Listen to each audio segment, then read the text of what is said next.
பல வருஷமாக பல நோய்களுக்கு காலம்புறா மருந்து மாத்திரை சாப்பிட்டுக்கிறீங்களா? அப்படிப்பட்ட சூழ்நிலை இருக்கீங்களா? எடுத்துக்காட்டு சொல்லப்போனாக்கா BP, sugar, thyroid, kidney failure, அதனால் டயாலிசிஸ் பண்ணுறோம் அப்படின்னு சொல்கிறீங்களா?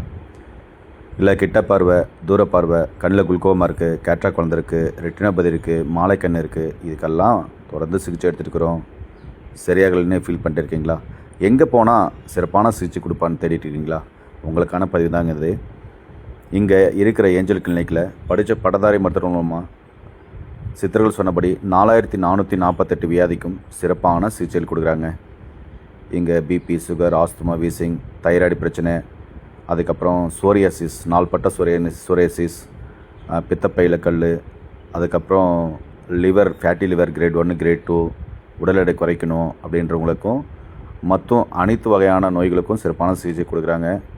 ஆண்மை குறைபாடு, குழந்தையின்மை குறைபாடு அனைத்துக்கும் சிறப்பான சிகிச்சை கொடுக்குறாங்க. இங்கே இருக்கிற மருந்துகள் எல்லாம் சித்த ஆயுர்வேதா முறைப்படி தயாரிக்கப்பட்ட மருந்துகள் மற்றும் பாரம்பரிய வைத்தியர்கள் டாக்டர் இணைந்து தயாரிக்கப்பட்ட மருந்துகள். இங்கே இருக்கிற இவ்வளோ கூட்டம் எப்படி வந்துச்சு தெரியுங்களா?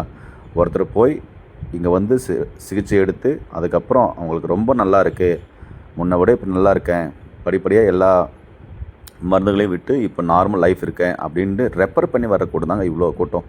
இங்கே கொடுக்குற சிகிச்சை எல்லாம் படித்த பட்டதாரி மருத்துவம்லாம் சிறப்பான சிகிச்சைகள் கொடுக்குறாங்க. அதனால் நான் என்ன சொல்கிறேன்னா, நாள்பட்ட நோய்க்கு தொடர்ந்து மருந்து மாத்திரைகளோடு ட்ராவல் பண்ணுற உங்களுக்கு இந்த இடம் ஒரு வரப்பிரசாதமான இடமா இருக்குங்க. இவ்வளோ கூட்டமும் பார்த்தீங்கன்னா ரெஃபர் பண்ணி வர கூட்டம் தான். அதனால் நான் உங்களுக்கு என்ன சொல்கிறேன்னா, ஒரு நம்பர் கொடுக்குறேன், அந்த நம்பருக்கு கான்டாக்ட் பண்ணிட்டு ஒரு டைம் வந்து விசிட் பண்ணி பாருங்கள். இங்கே கொடுக்குற சிறப்பான சிகிச்சைகளை எடுத்துகிட்டு ஆரோக்கியமாக இருங்க. இந்த இடத்துக்கு நோய் நொடியோடு வாங்க, ஆரோக்கியமாக போங்க அப்படின்ற வார்த்தை கண்டிப்பாக பொருந்துங்க.